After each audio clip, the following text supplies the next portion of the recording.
നിങ്ങളുടെ ഇഷ്ട പരമ്പരകൾ എക്സ്ക്ലൂസീവായി സൺ നെക്സ്റ്റ് ആപ്പിലൂടെ തികച്ചും ഫ്രീ ആയി ഇപ്പോഴേ ആപ്പ് ഡൗൺലോഡ് ചെയ്യൂ.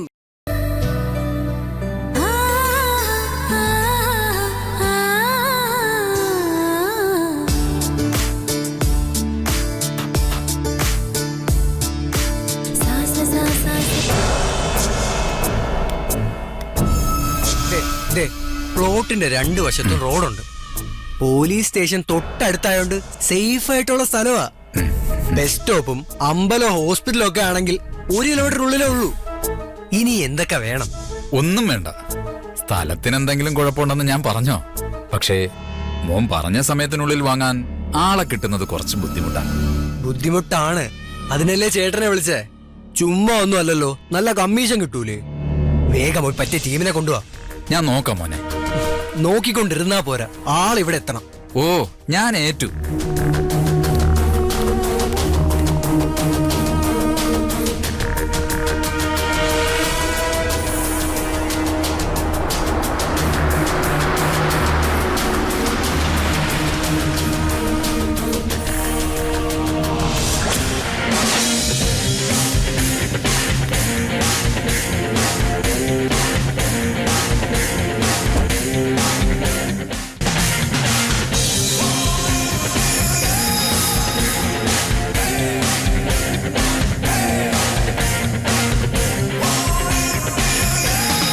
ആരാ മനസ്സിലായില്ല? ഞാൻ ഗോപിക, ഗോപാൽജിയുടെ അനിയത്തിയാണ്. എനിക്ക് മനസ്സിലായില്ല. അത് കുഴപ്പമില്ല. അമേരിക്കയിൽ മറ്റു? അതെ, അവിടെ മടുത്തപ്പോ ഇങ്ങോട്ട് പോന്നു. ഇനി കുറച്ചു കാലം ഇവിടെ തന്നെ ഉണ്ടാവും. അല്ല, മാഡം എന്താ ഈ വഴിക്ക്? പറയാ, ഇങ്ങനെ പുറത്തു നിന്ന് സംസാരിക്കണം. അയ്യോ വേണ്ട, അകത്തേക്ക് വരൂ. വരൂ, ഇരിക്കൂ. ഇരിക്കാനൊന്നും സമയമില്ല. ചേട്ടൻ പറഞ്ഞിട്ടാ ഞാൻ വന്നത്. നിങ്ങൾ ഈ വീട് വിൽക്കാൻ ശ്രമിക്കുകയാണെന്ന് അദ്ദേഹം അറിഞ്ഞു. അതിന്റെ സത്യാവസ്ഥ അറിയാനാ വന്നത്. ഞങ്ങൾക്ക് അങ്ങനെ ഒരു ഉദ്ദേശമുണ്ട്. നല്ല വില കിട്ടുകയാണെങ്കിൽ ഞാനിത് വിൽക്കും. അതങ്ങ് ഒറ്റയ്ക്ക് തീരുമാനിച്ചാ മതിയോ? പിന്നെ ആരോട് ചോദിക്കണം? ഗോപാലേട്ടനോട് ചോദിക്കണം. ഈ വീടിന്റെ ആധാരം ബാങ്കിൽ നിന്ന് എടുത്തു തന്നത് അദ്ദേഹമല്ലേ? അത് മഞ്ജുവിന്റെ കല്യാണം നടത്താൻ വേണ്ടി അദ്ദേഹം ചെയ്തു തന്ന സഹായമല്ലേ? നാട്ടിലെ കണ്ട ദരിദ്രവാസി പെണ്ണുങ്ങളുടെ കല്യാണത്തിന് സഹായം ചെയ്യാൻ എന്റെ ചേട്ടൻ എന്താ നേർച്ചയുണ്ടോ? മഞ്ജു എന്റെ അനന്തരവനെ കല്യാണം കഴിക്കുന്നു പറഞ്ഞതുകൊണ്ടാണ് ഏട്ടനാ സഹായം ചെയ്തത്. അവളെ കെട്ടിയത് ഗിരിയല്ലേ? അപ്പൊ ആ കാശ് അവളെ തിരിച്ചു തന്നേ പറ്റൂ. അതെന്ത് ന്യായം? ഗോപാൽജി പറഞ്ഞിട്ടല്ലേ മഞ്ജു ഗിരിയെ കല്യാണം കഴിച്ചേ? മഞ്ജു നാട്ടുകാരുടെ മുന്നിൽ നാണം കെടാതിരിക്കാൻ വേണ്ടി എന്റെ ചേട്ടൻ ചെയ്ത മറ്റൊരു ഉപകാരം മാത്രമാണത്. അവക്ക് താല്പര്യമില്ലായിരുന്നെങ്കിൽ പറ്റില്ലെന്ന് പറഞ്ഞാൽ മതിയായിരുന്നല്ലോ. അല്ലാതെ ഞങ്ങളുടെ ഒരു ജോലിക്കാരനെ കല്യാണം കഴിച്ചതിന് നിങ്ങൾക്ക് ഗോപാലേട്ടൻ എന്തിനാണ് കാശ് തരുന്നത്? ഞങ്ങൾ നിങ്ങളുടെ കാശ് വാങ്ങിച്ചതിന് എന്തെങ്കിലും തെളിവുണ്ടോ? നിങ്ങൾ ഇങ്ങനെയുള്ള വൃത്തികെട്ട കളി കളിക്കുമെന്ന് ഏട്ടന് നേരത്തെ അറിയായിരുന്നു. ഇതൊന്ന് വായിച്ചു നോക്ക്.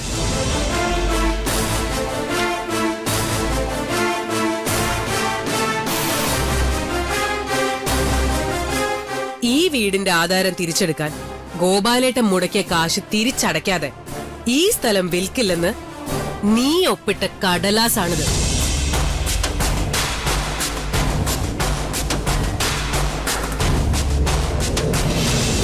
ഞാൻ നിന്നെ ആധാരം ഏൽപ്പിച്ചു എന്ന് പറഞ്ഞൊരു ഡോക്യുമെന്റ്. ഇതിൽ മോന്റെ ഒരു ഒപ്പ് വേണം.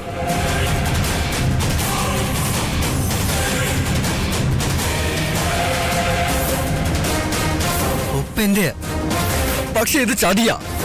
ഹോ, അപ്പൊ കല്യാണത്തിന് മുമ്പ് ആ പാവം മഞ്ജുവിന്റെ അടുത്തുനിന്ന് ഈ സ്ഥലത്തിന് മീതെയുള്ള അവകാശം നീ എഴുതി വാങ്ങിയതോ? മഹിമയെ അറിയിക്കാതെ നീ ധൃതി പിടിച്ച് ഈ സ്ഥലം വിൽക്കാൻ നോക്കുന്നതോ?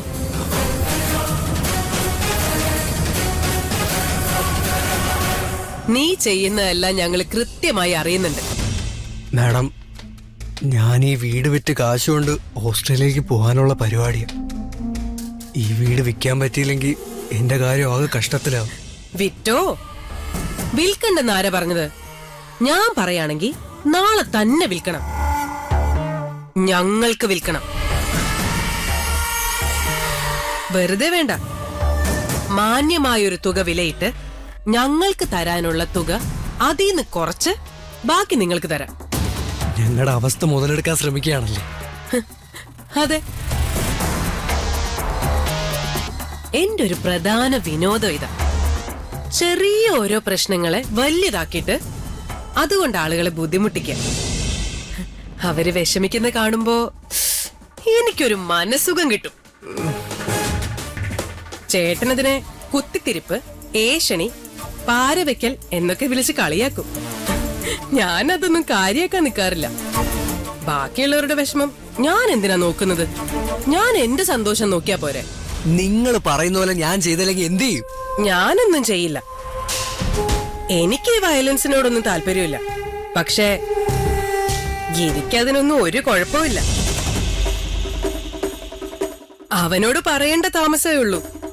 നിന്റെ ഒപ്പം വാങ്ങിക്കൊണ്ട് അവൻ വരും. അത് വേണോ? വേണ്ട, നാളെ തന്നെ സ്ഥലം നിങ്ങളുടെ പേരിലാക്കി തരാം. പക്ഷെ അധികം ആരും അറിയരുത്. പിന്നെ ഞങ്ങൾ ഓസ്ട്രേലിയയിലേക്ക് പോകുന്നവരെ ഈ വീട്ടിൽ താമസിക്കാൻ സമ്മതിക്കണം. ആയിക്കോട്ടെ, എന്നാ ഞാൻ ഇറങ്ങട്ടെ. ഓ,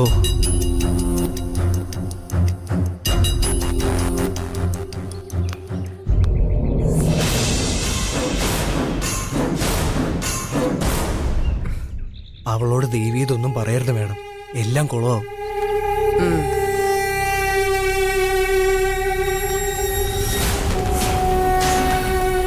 മഹിമയല്ലേ? അതെ, ആരാ? ഇത് ഗോപിക മാഡം, ഗോപാൽജിയുടെ അനിയത്തിയ.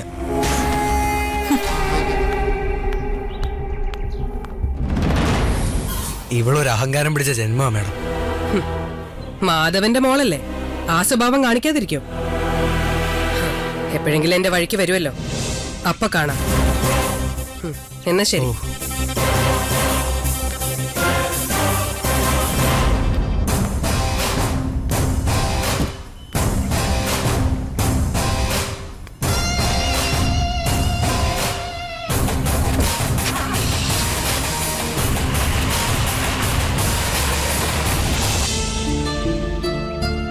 ഗിരി,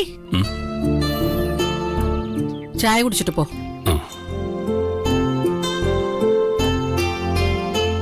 നീ ഇന്നലെ വീട്ടിൽ വന്നപ്പോ കുടിച്ചിരുന്നോ? കുറച്ച് കൂടുന്നുണ്ട് കേട്ടോ. അവള് രാവിലെ തന്നെ കെട്ടി ഒരുങ്ങി സ്റ്റേഷനിലേക്ക് പോയി കാണും അല്ലേ? ഇന്നലെ രാത്രി അവള് നിന്നോട് വഴക്കുണ്ടാക്കിയോ? ചെറിയൊരു വിഷയമേ, അതൊക്കെ സംസാരിച്ചു തീർത്തു. മഞ്ജു ഇന്നലെ ഗോപാൽജിയുടെ വീട്ടിൽ പോയിരുന്നു. കല്യാണത്തിന് അദ്ദേഹം വാങ്ങിക്കൊടുത്ത സ്വർണം എല്ലാം അവള് തിരിച്ചു കൊടുത്തു. ഗോപികമാരെ നിർബന്ധിച്ചപ്പോ അവരുടെ ഔദാര്യം വേണ്ടെന്ന് പറഞ്ഞ് അവള് സ്വർണം അവിടെ വെച്ചിട്ട് പോയിന്ന്. ഒരാൾ ഇത്രയും വലിയൊരു സഹായം ചെയ്യുമ്പോ അയാളെ അപമാനിക്കാന്ന് പറഞ്ഞ എന്ത് കഷ്ടമാ! ഇത് അവളുടെ അഹങ്കാരമല്ലേ? അതിന് അഹങ്കാരമെന്നല്ല, അഭിമാനമെന്നാ പറയാ. ഗോപിക മേഡം എന്നോട് എല്ലാം പറഞ്ഞു. എന്നിട്ടാണോടാ നീ ഇങ്ങനെ നിൽക്കുന്നത്? അവളോട് ചോദിക്കണ്ടേ? അവളെ അപമാനിച്ചത് ഗോപാൽജിനെയാ. അവൾക്ക് ഗോപാൽജിയെ ഇഷ്ടമല്ല എന്നുള്ളത് ശരിയാ. അത് പറഞ്ഞ് ഞാനും അവളും തമ്മില് ജീവിതകാലം മുഴുവൻ ചിലപ്പം വഴക്ക് കൂടിയെന്നും ഇരിക്കും. പക്ഷെ ഈ കാര്യത്തില് അവൾ എടുത്ത തീരുമാനം തന്നെയാ ശരി. എന്ത് ശരി? നമുക്ക് കിട്ടിയ സ്വർണ്ണോ അവള് നമ്മളോട് ചോദിക്കാതെ തിരിച്ചു കൊടുത്തത്. അത് നമുക്ക് കിട്ടിയതല്ല, മഞ്ജുവിന് കിട്ടിയതാ. അതും അവള് സഞ്ജയെ കല്യാണം കഴിക്കാൻ തീരുമാനിച്ച സമയത്ത്. എന്നെ കല്യാണം കഴിച്ചതോടെ അതിന് മീതെ എനിക്കോ അവൾക്കോ ഒരവകാശമില്ല. അവള് പറഞ്ഞതുപോലെ അവരുടെ ഔദാര്യം നമുക്ക് വേണ്ട. നിങ്ങൾക്ക് സ്വർണം വേണ്ടെങ്കിൽ വേണ്ട, എനിക്ക് തന്നൂടെ. എനിക്കാരുടെ ഔദാര്യം വാങ്ങാനും ഒരു മടിയുമില്ല.